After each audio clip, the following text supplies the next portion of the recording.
Hello. Hello. Okay, it's working. What's up, everybody? Today's a special episode of Birdreads in that it is not special at all.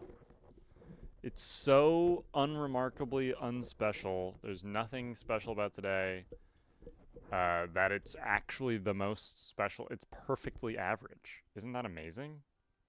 Isn't that amazing? There's nothing unique about this. And that's so unique. So, today's bird fact. Today's bird fact is that if you really, really want something, you gotta reckon with how much you're actually willing to sacrifice for it. And if the thing that you want to be able to say is like, oh, I genuinely tried everything, you have to be realistic about the things that you didn't try because you thought that they were too much.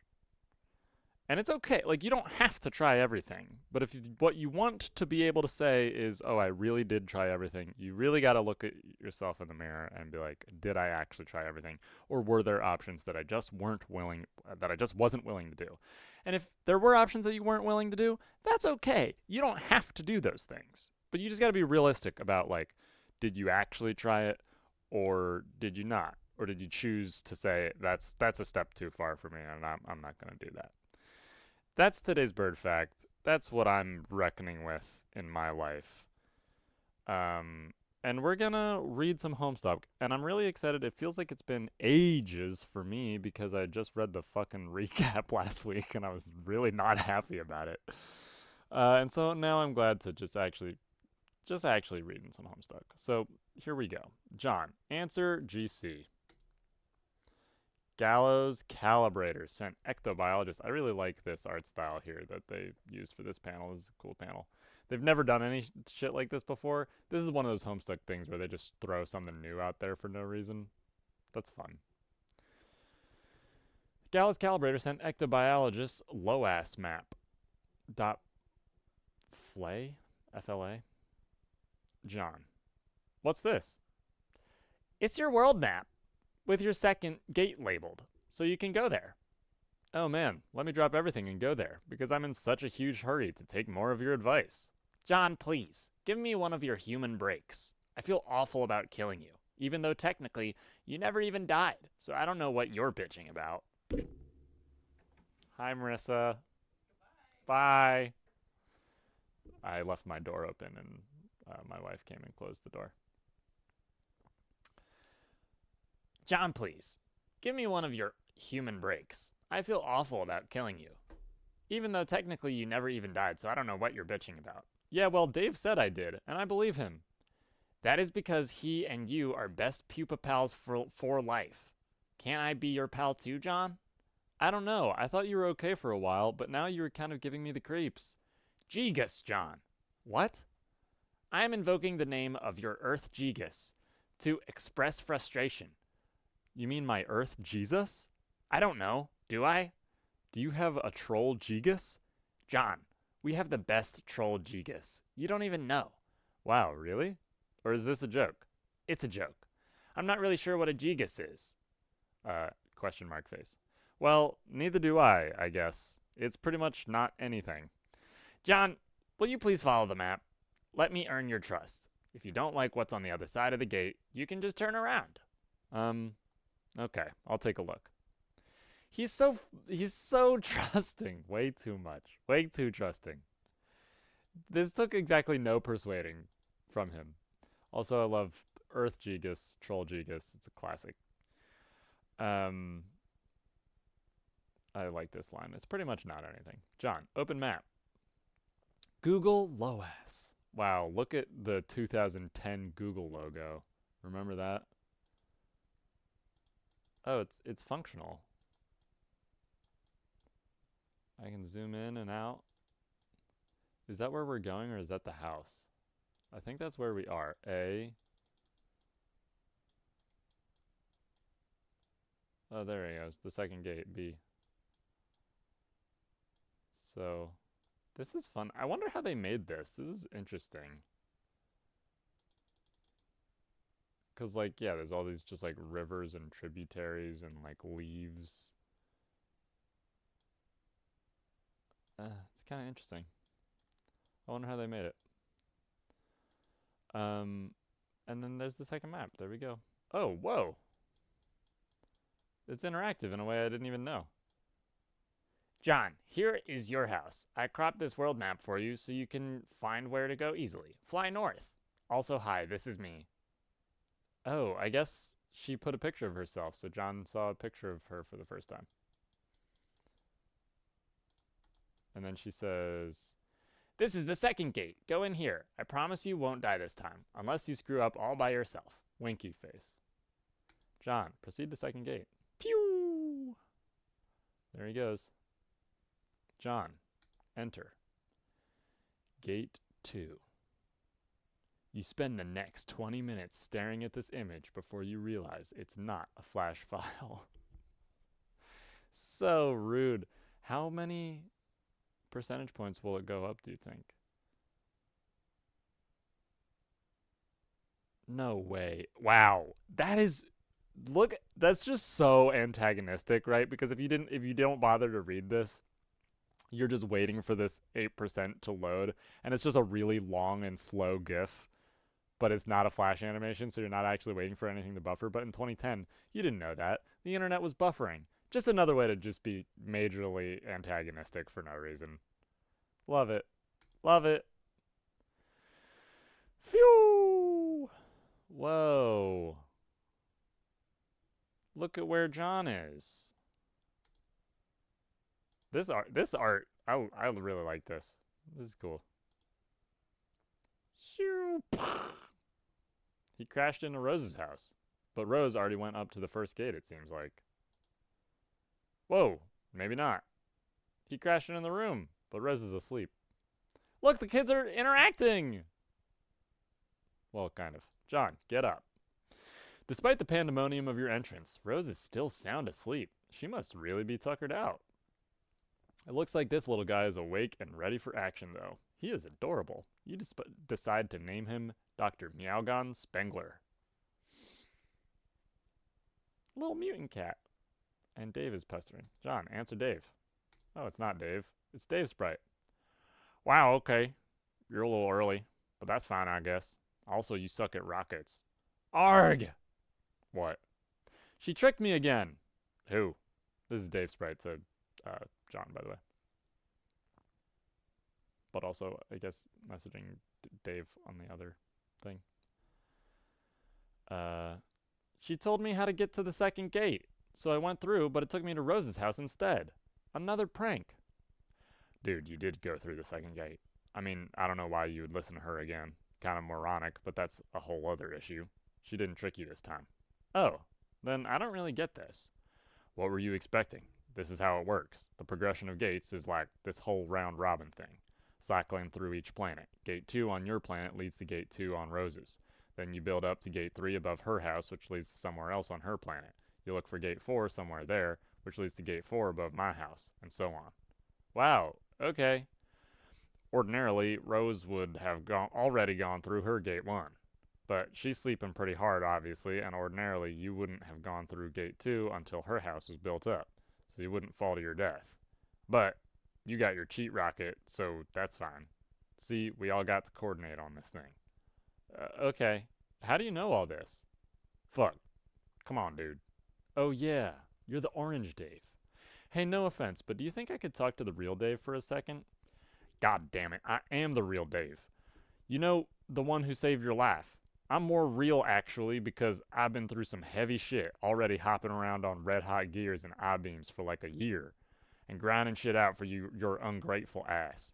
Here, look, check out this code from the future. Not that you deserve it. WIIN189Q. You're fucking welcome. Wow, calm down. I'm sorry, that's not really what I meant. I mean, of course you're a real Dave, but what I mean is the Dave from my time is also my friend, and I guess he's in the same boat I'm in, not knowing stuff and all. And I'd feel bad keeping him out of the loop. Turntech Godhead, normal Dave, began pestering ectobiologist. Yo. Oh, hey, I think I pissed off your future self. What did you do? I said he wasn't the real Dave. Ah ha ha ha ha. I think I might have really hurt his feelings, though. Pfft, don't worry about it. Why not? 'Cause I wouldn't give a shit. And he's me. Okay. I'm in Rose's room, by the way. What? Really? Yeah, but she's asleep. Okay. Don't go anywhere. I'm coming down to the computer. Okay. Uh, Dave Sprite. Dave is here. He probably wants to use the computer. Probably to help you scope out Rose's room and snoop and stuff. I mean, that's what I would have done. So, if you were alive. So I'm gonna go. Use these flappy ghost wings and tear shit up in space or something. Sure. Hey, Dave. What? In case I forgot to say so before. Thanks for saving my life. Yeah. Turn tech godhead, cease pestering ectobiologist. John, Snoop. John, what are you doing? Stop patting Rose's head. Okay, now, Red Dave. Just Dave, not Dave Sprite. Dave is pestering John, says, okay, I don't know what you're doing here, but I think we can both agree that you've got to rummage through as much of her shit as possible before she wakes up. Man, I don't know how I feel about that. I don't really like the idea of capering around her room while she's asleep. It feels weird. I'm going to wake her up. Dude, no, come on. She's out like a light anyways. It was like some weird future thing that happened that made her sleep. A future thing? Yeah. Shit doesn't get more clear than that. Well, yes, she won't wake up, so I guess so. But I'm not snooping. Fine, don't. But here, just do this one thing. See those two notebooks on the floor behind you? Yeah. They sort of look like journals. I don't think I should read those. You don't have to read them. I'm not telling you to. What kind of prying tool do you take me for? Just pick them up. You know? Like, tidy up a bit since you made a royal fucking dump of her room just now. Okay. John, pick up books. Captcha logs it. And sees the code. Now, I need you to do something else. This is important. Like, important game reasons and stuff. Take the card the books are on, flip it over, so you can see the code. Wait a minute. I see what you're trying to do. I won't tell you the code for Rose's books. Dude, you don't have to tell me the code. Just flip it over and let me know if there's a code there. That's all. Okay. Yeah. I guess. There's a code. Alright, cool. You can ditch the books now if you want. Maybe put them back on the floor so Rose doesn't think you were snooping. Seriously, you've got some grubby fingers, bro. Why don't you mind your own business there? What is even with you? Haha, Dave! I think all this laughing made me poop in my pants too hard. Isn't that your birthday package there? Oh, yeah, I think it might be. Maybe you should look at it. I don't think it counts as snooping since it's technically yours. Yeah, maybe. I wonder if she finished. She was so tight-lipped about the damn thing. I am really curious. Dave, zoom in. Fucking gotcha, John. Fucking gotcha.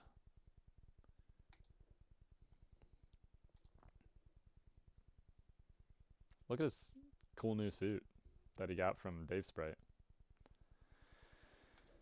He clocked him so hard. Oh, Rose is awake, flying around on Durst. Whoa, hero mode Rose. Zipping down into the room, got a ball of yarn. Oh, there's Dave. He's awake. At least he seems like he's awake. And Cal Spray is fucking hopping around, but there's no dream bro to be doing that. Yarn bonk. So he slept.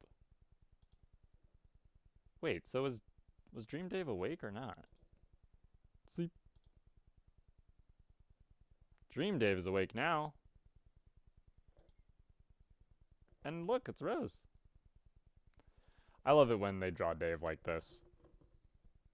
Just fucking no features, no, like you can't even see the hair, there's no line, it's just a shape.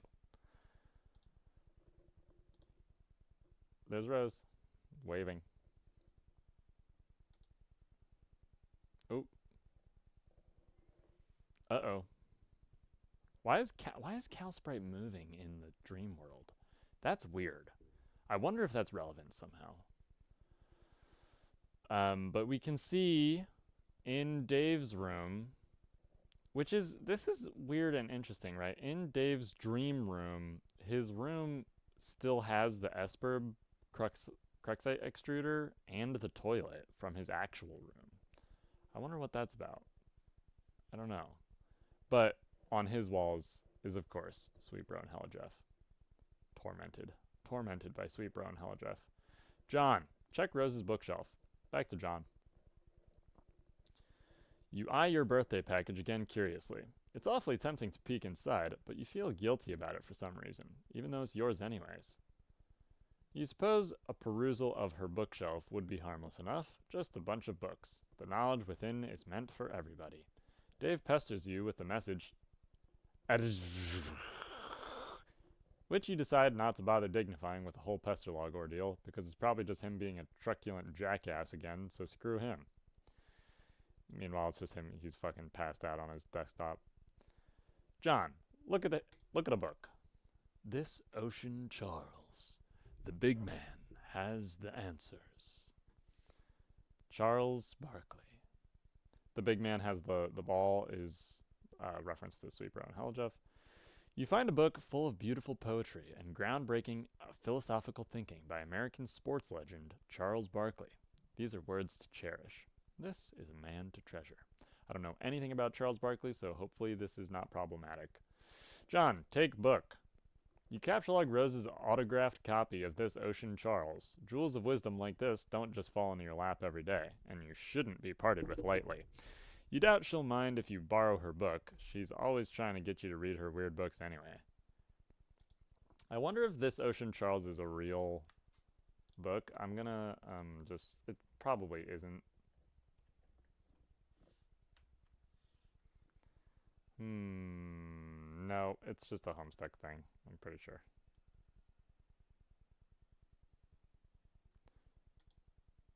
John. Oh, just open the package already. You can't take it anymore. You're going to see what's inside. Whoa! It's the bunny! John. I never got to thank you properly for your... Oh, sorry, this is in Rose's voice. John. I never got to thank you properly for your gift. Yes, the words were there, language comprising the familiar veneer of gratitude rubbing off with each tired favor traded for. A God bless to a sneeze, or a few pennies cradled in a receipt. Perhaps it's the deplorable romantic in me, but I thought your present, and your friendship, demanded reciprocation surpassing by some degree the utterly meaningless. The proper thanks, I thought, would be a demonstration that your offering was not in vain. Yes, maybe some would take your suggested alternative to my gloomy preoccupations as a passive-aggressive jab, but I know you didn't mean it that way. In fact, I'm sure reading about it now is the first time the notion has occurred to you. John, please stop rolling your eyes. The letter is down here. The gift in this box is a resurrection. I use your present to thread life anew into a tattered heirloom. As long as I can remember, its black, greasy appendages have been tethered limply to its ratty, porous carriage. Too delicate to wash, too dear to discard. I used to love this rabbit. Now he's yours. I trust you'll find this to be adequately sentimental. Happy birthday, Rose. Happy birthday, Rose. John, put the bunny back in the box. Chaos Dunk. This gift from Rose is so cool. 2 sweet bunnies on one birthday? What are the odds? In a fit of enthusiasm, you shut up and jam the bunny back in the box, executing a textbook chaos dunk. Millions would have perished if everything in the ocean weren't dead already, that is. This never comes back again. This is funny. Oh, look at the cat. The cat is unmoved. John, take the box. You gently chaos dunk the fragile bunny back in the box and capsulog it. It is such a nice present. You will have to write Rose a thank you note and tuck it under her hairband or something. Wait, no, that would probably be creepy. This bunny reminds you that you still have a salamander in your Silodex. She is holding the bunny Dave got you. It's sort of uncanny how similar they are, aside from the knitted enhancements. Seriously, what are the odds? So weird.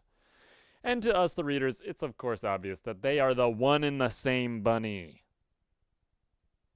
They're the same bunny. We have a time paradox here that we're going to have to figure out how it happened, and we don't know how it happened yet. John, deploy beloved daughter. You release dear kid. This is such a good prompt. Deploy beloved daughter. You release dear precious Casey.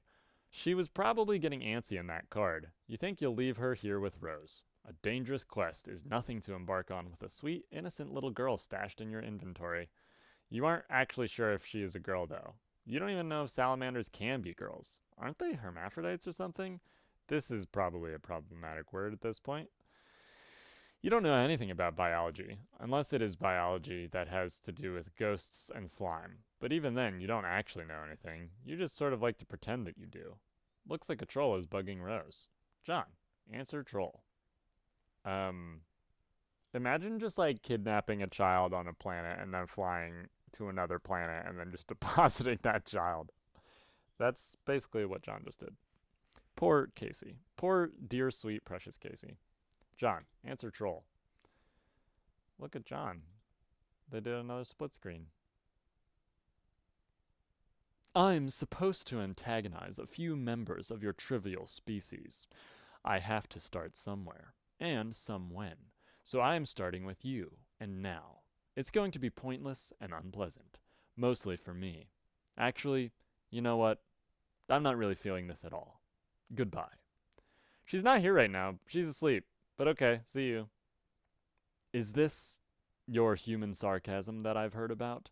That you always use? And that is basically a terrible way to communicate? No. No? I thought that was the thing you did. The rose human, specifically. Oh yeah, that's me. I'm the rose human. Look at me. I am so smart with all these snooty words and complicated things to say. I am the queen of books. Okay, these are definitely insincere statements. Why do you work so hard at being so awful? Fuh. I'm so burned. These burns are crazy. Can we just cut to the chase and be friends already? These cat and mouse games are so dumb. You know we're just going to all be friends at some point anyway. Have we spoken before? I don't know. Maybe? It's hard to keep track with all your time nonsense.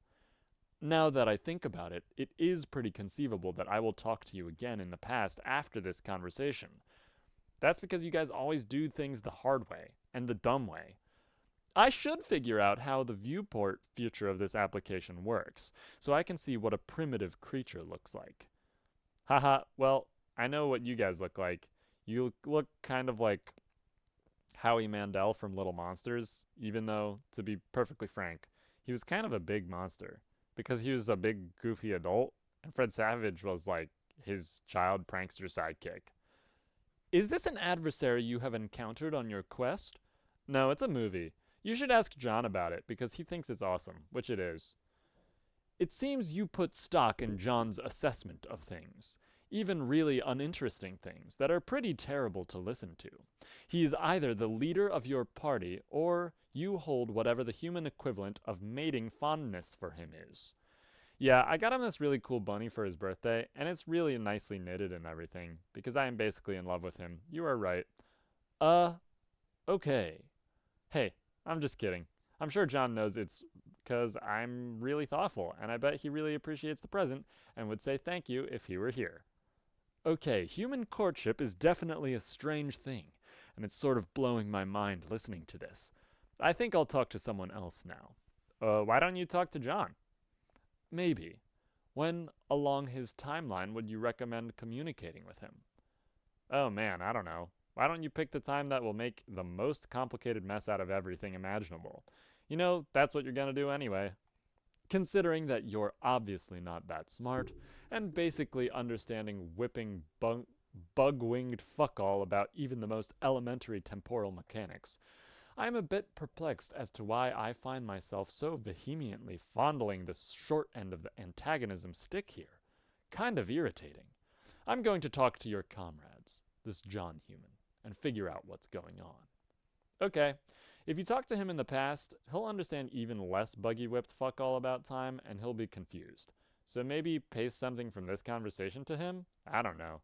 And if you talk to him in the future, he'll probably know all this stuff, like things you've said to him but haven't said yet, and then you'll be confused. Sorry, that's just how this works. Don't say I didn't warn you. Consider me fully briefed on the matter. Until next time, Rose. Next time in the past. Yeah, bye. So this is the conversation that Grandma Auxiliatrix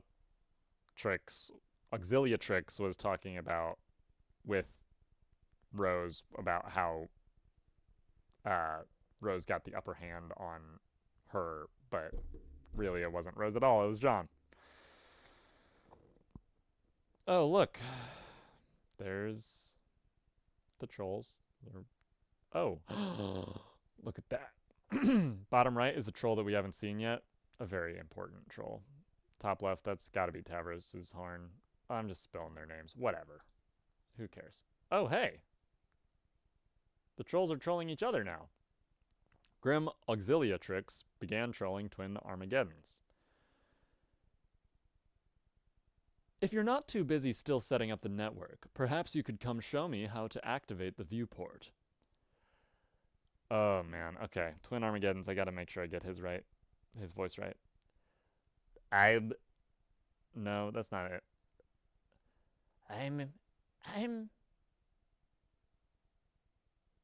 He's gotta be, like, really pathetic. But, not pathetic in the way that, Tavros is pathetic. Like, more different pathetic. Why am I doing this to myself? I am, in fact, lisp. I'm, in fact, too busy, still, getting it up. Whoa, here's an idea. Press F1. My keyboard is missing the F1 key. Live. Don't bother me. I'm not in the mood.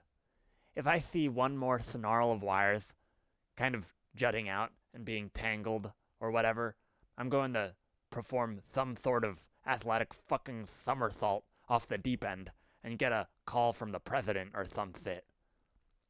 So go away.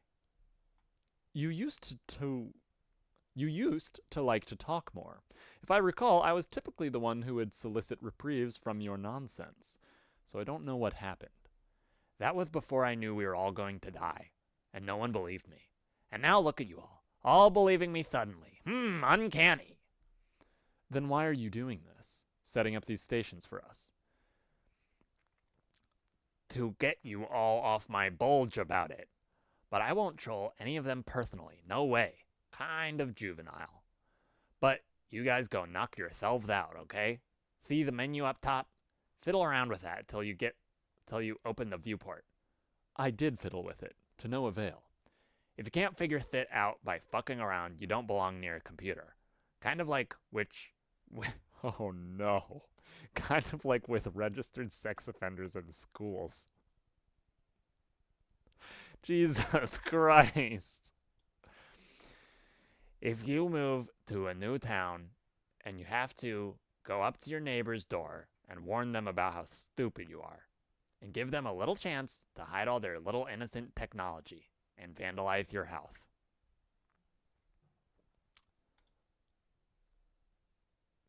Oh, here's a guy. He's got the universes in his sunglasses. And he fucking stole her F1 key. F1, bonk.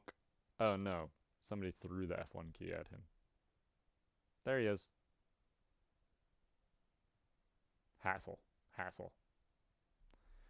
Oh, this is funny. Oh, and there he is with Carcat. So we met a new troll. Look, he's got one dark shoe and one white shoe. Rose and Dave, shut up and jam. They're hanging out in Dream World. Dave shows you some of his sweet gear. Wow, he is so cool. Ooh, I love this song.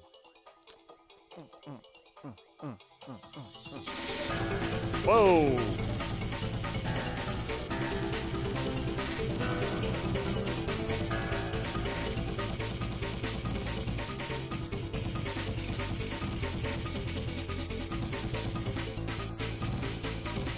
look, they're dancing.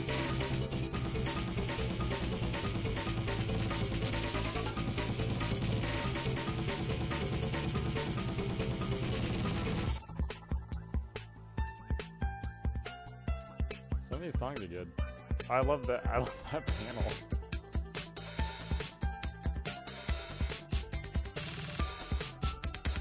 Oh, they threw somebody down the stairs. Alright, here's Octoroon Rangoon by Toby Fox. Toby Fox is popping off. Chat?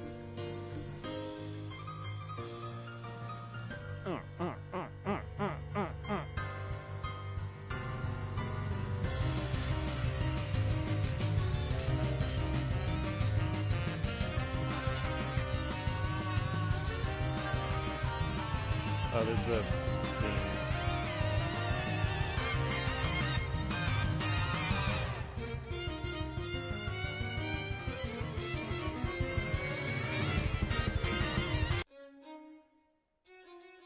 Thirst Dreamers.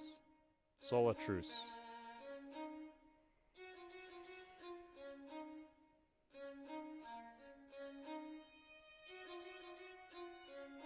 This is an interesting panel because they were like, they could have just chose one of the songs, but for some reason I guess they just wanted to share all of them. And the birds are here even in dream space. That's so strange.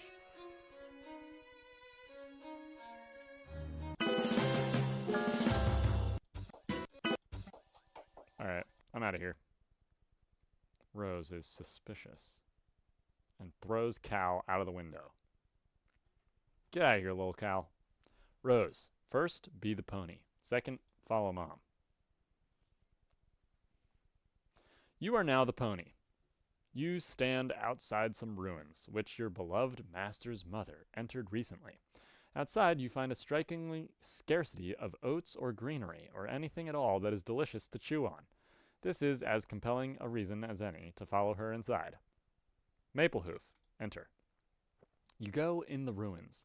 Your clopping hooves echo throughout the cavernous and foreboding environment, but you are too stupid to be nervous. Your powerful snout detects the scent of Rose's mom. She went this way. Maplehoof, follow scent. Good grief, look at all that grist. A large and terrible monster must surely have been slain here. Which we saw Rose's mom absolutely killing it. Maplehoof collects all the grist? Is that possible? You pick up all the grist and store it in Rose's grist cache. This is entirely too much grist of too many exotic types for such a low-level player, but you'll take it. You don't look a gift horse in a pink heart tattoo. The grist overflow is gathered by the grist gutter, utility supplied by grist torrent. It is stored and gradually redirected to other players. Grist gutter. Look at all these new kinds of grist. That's neat. Maplehoof. Proceed. Rose's mom stands on a small platform and disappears. You are a little nervous about transportalizing yourself.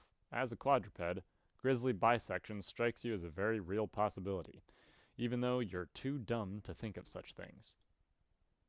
Nice. Good job, Maplehoof. This is a smart horse, even though it says it's dumb. I'll believe it when I see it. Stupid is as stupid does, as they say. John, first, be the hat. Second, find Dad.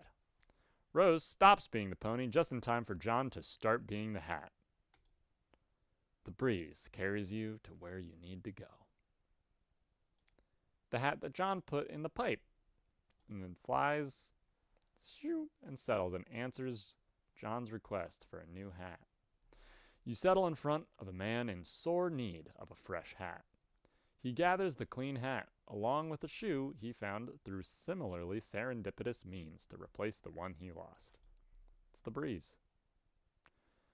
Hey, who's that down there? The Colonel. He's got Colonel Sassacre's book. That's Jade's grandpa. John's dad is following Jade's grandpa. Jade's grandpa Transportalizing with Colonel Sassacre's book somewhere, who knows where, John's dad follows him. John, visit Rose's alchemitter. And we're back to John. What's going on with the Guardians? We don't know. Maybe we'll find out. You decide to try to out the code that Dave Sprite gave you. John, make the item. Oh, Rose's alchemitter now has all the upgrades that Dave's had, so we can see that all the experimentation that Dave did applies here, which I love. That's such a funny thing to me, right? Because they took the time to make all the mechanics for how S-Burb works, and then they take the time to show you how all of those mechanics get truncated and shortened into like a more simple progression. And then for the rest of the comic, it doesn't matter anymore because we don't need to see how it happened or how it did it. All you need to know is that you can just produce stuff. And they just did all of that effort for in some ways for no reason. And I really appreciate that. You decide to John, make the item. Fear no anvil. The thing is huge and costs a fortune. 500,000 pieces of bilgris, garnets, diamonds, and gold, and a single piece of quartz. There's no way you can make that, let alone wield it, even with your ghost gloves. That's a cool giant hammer. John, shrink it down. You use the alchemitter's scaling upgrade to reduce it to a more manageable and affordable size. You make a weapon called Fear No Anvil. A time sledgehammer. It's sick as hell. It looks so cool. John, pester Dave Sprite. Ectobiologist began pestering turned to Godhead. So what is this? The thing the code made. Really powerful hammer. How do you know? I thought you couldn't use hammers. I can't. Better be, though. Got it from Hephaestus. Who's that? Really tough to kill, dude. You killed him for it? Nope. How'd you get it then? Shenanigans. Okay. Rose, check out Dave's computer. Hephaestus, and we kind of know this, but not really. So if you... I'm just going to explain how we know this, because I don't think it's a spoiler. Hephaestus is Dave's...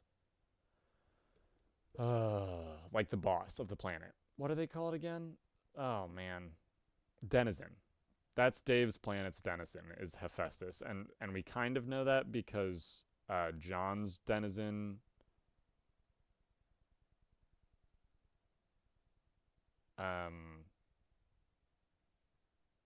we actually don't know John's denizen's name yet either, so that's technically a spoiler, but it's something that was foreshadowed way earlier in the series by the names of all of the kids' internet browsers, all the way back in Act 1 and Act 2. Each of their internet browsers are named after their denizens, and Dave's web browser is called Hephaestus. And it's just a random piece of foreshadowing that they worked out way back in the beginning of Act 1, which is, from this standpoint, a whole year ago. Rose, check out Dave's computer. It seems you have a visitor. Look, there it is, Hephaestus. On Dave's computer. Dream computer, I guess. They look at each other, and Rose wakes up. Hey, wait a second. Why does she dematerialize? This feels like an inconsistency. And in a way that I can't explain until later. Wakes up. TA. Fix GA's computer. So now Rose is awake, but John is somewhere else in the house. I wonder if they'll interact. TA. Fix GA's computer. There's nothing to fix. Just got to open the viewport. It's easy. Boop. There's the viewport. Jump roll. Trollian. So here's the viewport that we can finally see what it is that they're talking about. As you can see, this conversation from their point of time happened in this timeline. And you can follow the timeline of all their different conversations and click on different points of it to access talking to them in different points of time. And so this is like the way to view how and when they're having those conversations. Click. Oh, and they can also have a viewport to view the person. Rose, examine laptop. Someone has been using your PesterChum account, and you somehow doubt the culprit was this young, upright amphibian presently throwing a fit. Casey. Rose, go find John. You hurry. No, Siri. Not you. I know you want it to be you, and it's never you. You hurry to the door so you can catch John before he goes gallivanting off somewhere. But it seems your door is ajar. Funny, you don't remember leaving your door ajar. Even though it's sort of absurd for you to take note of such a thing, considering John recently left your room. Oh well, it doesn't matter. You will now proceed through this door uneventfully. That is interesting because this machine looks damaged. And this is the Esper machine, and I wonder how or what did that?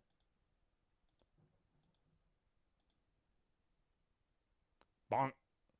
You get dumped on by a bucket full of hellacious blue phlegm aneurysm gushers as a thoughtful but mischievous thank you gesture from John. Your prankster's gambit plunges to an all-time low. You cannot hope to defeat Egbert in a prank-off. He is simply the best there is.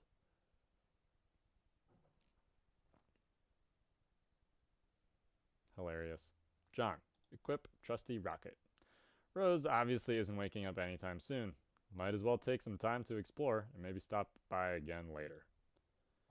Why, Dr. Meowgon, do you want to come along for the ride? It sure looks that way. Okay, hop aboard then. Adventure awaits. Such a cute little kitty. I wish I had a little kitty. John, blast off. Pew! Pachoo! You didn't even capture like the cat. That's so dangerous, John. And Rose just missed him. Where is he off to now? At least you have this little fellow here to keep you company. You will name him Viceroy Bubbles von Salamancer. It's Casey, but whatever. Dave, be the puppet. You have no idea what the hell that means. But yeah, you can kiss that obnoxious puppet goodbye. Maybe now you can get a decent night's sleep. So John was like literally being tormented in his dreams by Cal, who was moving around in the dream space completely inexplicably because there wasn't Bro there to shadow puppet him. And Cal somehow perfectly lands on a jet board? Where have we seen that jet board? Okay, this is the most ridiculous thing you've ever seen. What is taking place here is almost certainly illegal. You're not sure which laws are being broken, but it's probably a lot. AR? Question mark? Follow. Cal and the jetboard transportalize and AR follows somewhere. John, explore. There we go, blasting off. You spy a boat on the shore of one of the islands below. You wonder who could be out here rowing in the middle of the ocean. John, investigate. Hoof prints in the sand. The mystery deepens. It's Maplehoof and Mom. We're going to go follow them. Caulk, Lich. There are many frightening and powerful monsters in here. But it's cool. We got an upgraded hammer from a denizen. We're going to whoop some hide. It does time-based damage, seemingly, which is sick as hell. Oh, this clock is very strange because it goes from 1 to 12 twice. That's interesting. Crazy damage, bonk! You stun them with the cool time powers of your awesome new hammer, and then dispatch them swiftly. John, collect spoils. The good Dr. Spengler helps you gather the riches. John, proceed. There's a platform over here. You guess you'll go stand on it. Oh wow, it just made you disappear. Zoom. Zoom. Zooming in on the asteroid. So this is the asteroid field where I'm just assuming that this is in the Veil, where all those asteroids and labs and facilities and stuff are. Zoom. John, explore the lab. The Colonel Sassacre's book is here, which was brought here by Jade's grandpa that John's dad just followed. And there we can see John's dad's greasy hat, which means John's dad was just here. Now, what in the hell is going on here? There's Maplehoof, Cal, Colonel Sassacres, the cat, and this John's hat. John, explore lab further. Now, what in the hell is going on here? They're doing genetic testing on chess pieces, which they were mentioning. You know, Carcat mentioned that this is the facilities where they upgrade and genetically engineer better, more powerful soldiers for the war between the kingdom of Prospit and Durst. John, who cares? Just ride the pony already. Yes! Fuck yes! Hell fucking yes! This is great. This is a great panel. But seriously, what in the hell is going on here? John, but seriously, keep exploring. You find a sweet getup. It's almost as if it was tailor-made for you. How weird would that be? It seemingly is because it has the John's ectobiology slime ghost on it. John, put it on. You equip the junior ectobiologist's lab suit. Ectobiologist was John's Pesterchum name. John, examine nearby station. Now what in the hell is going on in here? Of course it's obvious what's going on in here. It's another one of those 4 monitored house-shaped terminal thingies. Which, of course, is the Homestuck logo. The 4 monitors that make the house. AR, resist the urge to ride Bro's rocket board. It was Bro's rocket board that caught Cal and brought Cal to where Cal is with John in the facilities in the Vale. You fail to resist the urge. You start thrashing up mad stunts, something uncanny brutal on your quest for mad justice, yo, and get this way rude municipality under control. Shit is basically flying off the hook. It's like the shit wants nothing to do with that hook. The hook filed for divorce from that shit, and is now seeking custody of the hook and the shit's 2 kids. It's flying off the hook.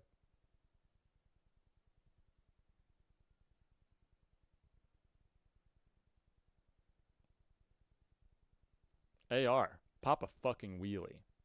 These hops are unreal. Shit this flagrant should be illegal. It probably is, but you don't care. Riding the rocket board around in the Vale, because that's where AR followed them off to, as you can see. PM, prepare to depart for battlefield. So this is PM after PM got the ring from the White Queen, which we already saw last time. You have traveled to Prospit's moon to board a shuttle headed for the battlefield, where you will seek the counsel of the White King. Yeah, because the White Queen said, okay, you planned to assassinate us, but, like, you know, you're obviously not going to. You're just letting me in on that Jack Noir wants to assassinate us, but we need that package back, and so I'm going to give you my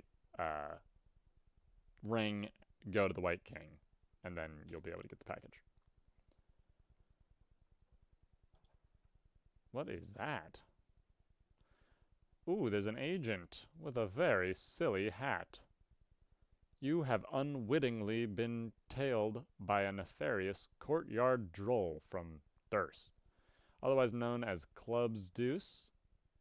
As you can see, he's got his clubs. Clubs Deuce is the troll version of this archetype, but since they are game constructs, they have the same personality. So this is one of those things where we already know the personality about Clubs Deuce. He's kind of an idiot. But this is Courtyard Droll from Durst. CD, pick PM's pocket. Whoa. Whoa, whoa, whoa. Come on. You pilfer the White Queen's ring. Uh-oh. PM, depart. None the wiser, you board the shuttle. Next stop, Skya. This is an issue. You receive an incoming message from the Draconian dignitary. You tell him you've got the ring. He says good. Bring it to him while he waits for an update from Hegemonic Brute, who's been tracing the king's movements down on the battlefield. He asks if you're still wearing that ridiculous outfit. He says you don't have to anymore, by the orders of the Sovereign Slayer. You say you'd still rather wear the outfit. He's got nothing to say about that. This hat is so silly. So yeah, now Jack Noir is the Sovereign Slayer and took over Durst and is running things with the agents, who are Draconian Dignitary, otherwise known as Diamond Stroog, Hegemonic Brute, otherwise known as Hearts Boxcar, except for they're not because they're different versions of these characters. Whoa, there's Jade. Here to kick some butt. Clobber. Hero mode Jade goes hard. Look at her go. This is sick panels. Whap. Additional pummeling. Dead Grandpa Smackdown. Because Dream Jade is Robot Jade. Sweet catch. Jade got the ring back. It's too late. She's gone. You'll have to remember to deliver it later, somehow. The best way to remind yourself that you're carrying a ring is to put it on your finger. Bye. She doesn't actually transform. Of course, that was just an imaginary transformation, since the ring doesn't work like that on humans. It was fun to pretend, though. Wow. Look at fake Jade. The transformation only happens for the Carapassians, which are the game construct people. Meanwhile, in a timeless expanse, somewhere, a war-weary villain brews eternal struggle between feuding royalty. War-weary villain. W.V. Wayward Vagabond. The battlefield holds little promise for the peaceful life of a simple farmer. Flash animation. WV, rise up. This one's good.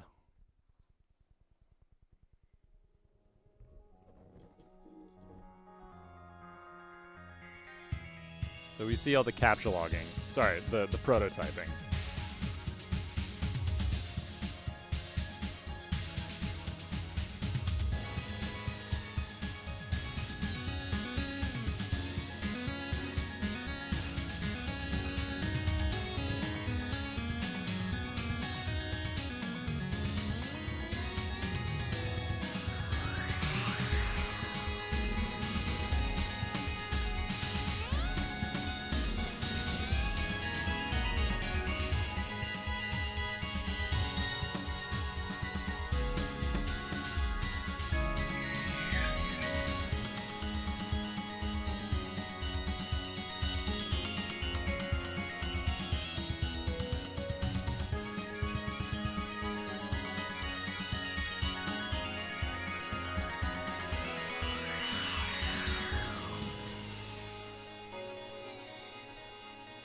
King.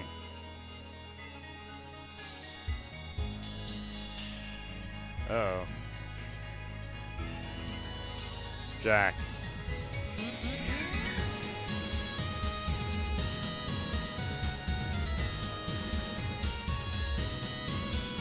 Oh.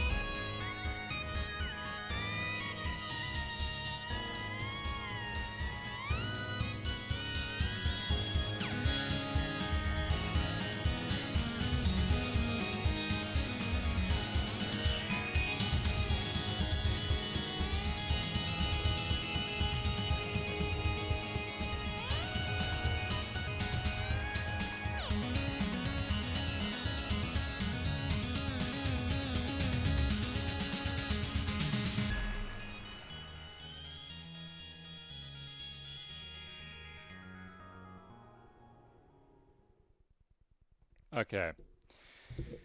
That was a good one. So, WV, Wayward Vagabond, back all the way in the kid's present, is leading an uprising rebellion against the Black King, even though he's, a Durst citizen. And so he gets a bunch of the soldiers to stop fighting. They go to confront the Black King, but it doesn't matter because Jack Noir shows up, kills the Black King, destroys that staff, which is a big deal because you need both of the staves for like the win condition of the game, supposedly.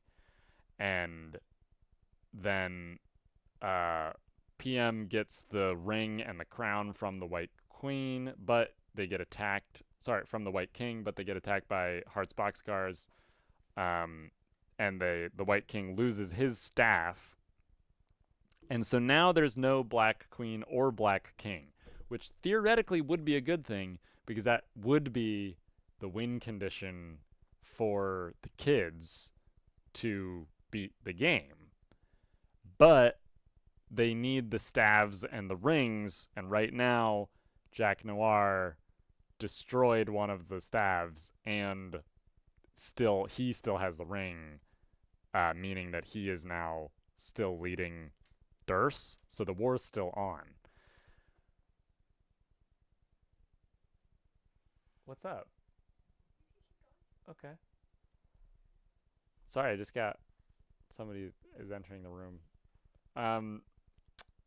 So anyways, that's basically what happened in this Flash animation. I feel like it's such a great, because, we already saw that WV hated kings, and now we kind of see why, because he was he was a pacifist in this war, and he's trying to get everybody to stop fighting, and he hates the Black King because the Black King is, like, doing this war.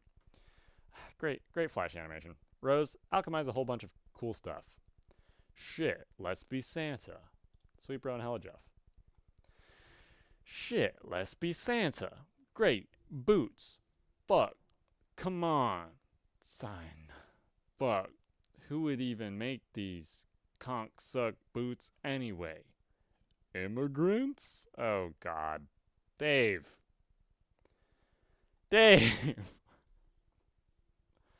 Bimp. Oh, he's looking at him through the shutters. And the night before Christmas, and all through then house, not a creature. Oh, it's Jerome. God bless us, everybody. Alright. Merry Christmas, everybody. Rose, combine hub and laptop. You make the hub top. That one was pretty obvious. This is the hub top that we had seen that future Rose had already made. And she made it now. Combined bronzed vacuum and umbrella. You make the bronzed vacuum umbrella. Useless, but you're still getting warmed up. Rose, combine salamander and eldritch plush. You make a huggable soft salamancer plush. You award it to the Viceroy on account of good behavior. Rose, combine ink bottle and gushers. Bodacious black liquid sorrow gushers. You make a box of bodacious black liquid sorrow gushers. Another Crocker nightmare rears its ugly head. The ink reverses the healing properties of the blue phlegm. These are pure poison. That's fun. We love poisonous things. Rose, combine hubtop and hairband. You make the hubtop band, a convenient hands-free computing device. And now each of the kids figure out their way to do that. Rose, combine magnetic W and bottle of vodka. You make a bottle of magnetic vodka. In addition to having high alcohol content, the liquid inside appears to have magnetic properties. You guess this could be useful? Rose, combine wizard statue and ball of yarn. Silken wizard beard yarn with magical properties. You make a ball of silken wizard beard yarn with magical properties. It has magical properties because it is made of a wizard. Maybe you can make something with magical properties that is more useful than this. Rose, combine wizard statue and knitting needles. Needle wands. You make a pair of needle wands. They crackle with the magic energies. It is time to make something cool to wear. Rose, combine knitting and velvet pillow and squiddle shirt. You make a stylish velvet squiddle knit dress. Look at all this. Look at all this. Rose, combine needle wands and grimoire. thorns of Oglogoth. 666. Black ink. You make the thorns of Oglogoth. The needles seem to shiver with the dark desires of the Deep One. Any sane adventurer would cast these instruments of the occult into the furthest ring and forget they ever existed. But not Rose. Rose is hanging out with all the shit she's made. She's about to pop off.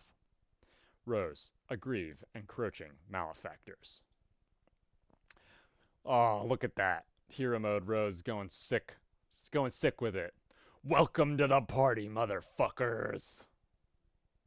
And this is where we'll end off. We're going to jump over to Jade. Rose just got a big upgrade and is using dark magic, which is apparently, I guess, just real. Magic exists in this world, I guess, to whoop ass. Look at her go. It's sick as hell. They never explain this, and they don't have to, so joke's on you. Alright, anyways, I hope you enjoyed this episode. I know I did, and I'll see you all next time. Peace out.